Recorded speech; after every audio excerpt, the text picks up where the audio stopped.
Hey guys, what's going on? My name is Avisk. Welcome back to our episode. Today I'm going to talk about a few very nice things actually. I'm going to talk about some update ideas for Roblox, and some of them I think are pretty cool and I think quite necessary actually.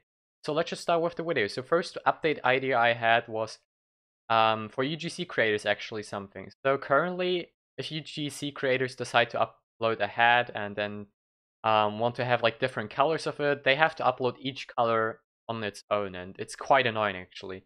And I think what Roblox should do, if a UGC creator, as an example, decides to upload, let's say, a neck accessory, and then we're gonna take the hoodie as an example, and he doesn't want to sell them all individually, he just wants to sell one of them, he should be able to actually enable that he can, like, the buyers can change the color on their own, like with the body color. I think you should be able to change for some or certain hats the color of the hat as well, which would be pretty cool. And I think that should be possible actually. Shouldn't be that big of a deal, I think. Maybe I'm completely wrong right here, and that's actually quite difficult. It could be quite difficult actually. But it would be a nice idea to see that if you could just buy one of the hairs as an example, like you would just buy this one, and then you could just simply change the color with this color changing thing right there. And if you click on advanced, it will be a lot easier. Next update idea I have is in general also for the avatar editor, and I think the avatar editor is quite confusing.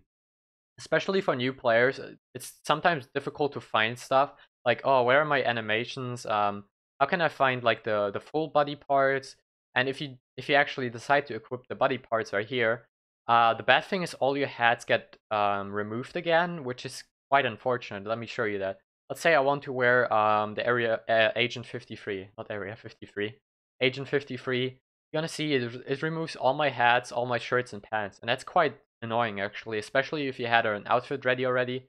And if you want to manually change that, it's gonna take some time, and you have to click through those pages and enable it for each part of the body individually, and that's quite annoying to be honest. So they should definitely work on this. Another thing which is also quite weird for new players is the advanced page, better said, where you can put in more hats than normally. So you can normally put like 3 hats in here, and you can actually do that differently if you use the advanced tab, which is all the way down at the end of all your items. And I'm sorry, I have so many items. You click right here, paste the ID of an item. Let's just get on right real quick right there. All right, we're wearing 3 hats right now, and now we're gonna wear a 4th. So just copy the ID, click on advanced, paste in the ID, click on save, and then save again. And now we're gonna wear another hat as well. So we technically wear 4 hats, even though the maximum is kind of free. But with the advanced tab, you can actually change that. And I think they should make it a lot more visible, because currently, like for new players, it's like pretty difficult to locate. It should be at the top actually, not at the bottom, and it should be right here maybe. And it's pretty annoying, especially if you have a lot of items. You just have to scroll down all the way over and over again, and it's just not very efficient.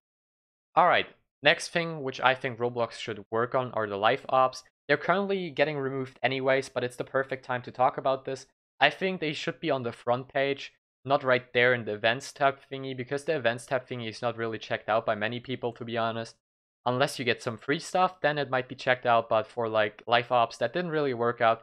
And I think the live ops should be somewhere here, like maybe right there, live ops, and then there should be the games that are on the live ops currently, and that would be a lot better for the creators as well as for Roblox probably, because more people would use the feature, and just in general, it would improve the overall experience with the live ops a lot more.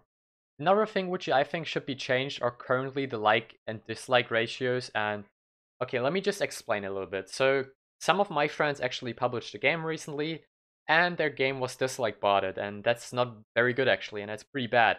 And I think Roblox should definitely work on this.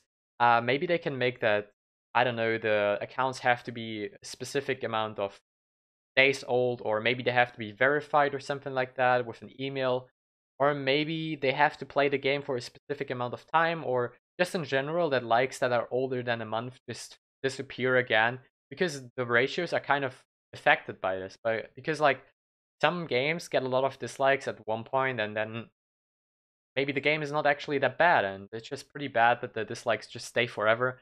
So, and the likes, of course. So maybe they should just change that. And yeah, that would be a great feature actually. So yeah, maybe work on the dislike and like ratio.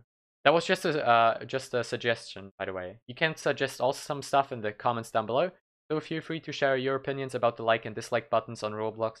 I think they should definitely get reworked because currently they're quite broken for some games, especially if some people decide to dislike bot your game. Anyways, let's move on to the next improvement, I would say. I think in general, the avatar page needs an overhaul, and same for the group page, by the way. So currently, when you have a group and you're a game creator, and let's say you have 4 games in here, or let's say 2, okay, 2 is enough as well. You have on one game some developers working, and the other game has completely different developers working on it. And you pretty much handle both projects and have to pay the people that work on this game and the people that work on the other game.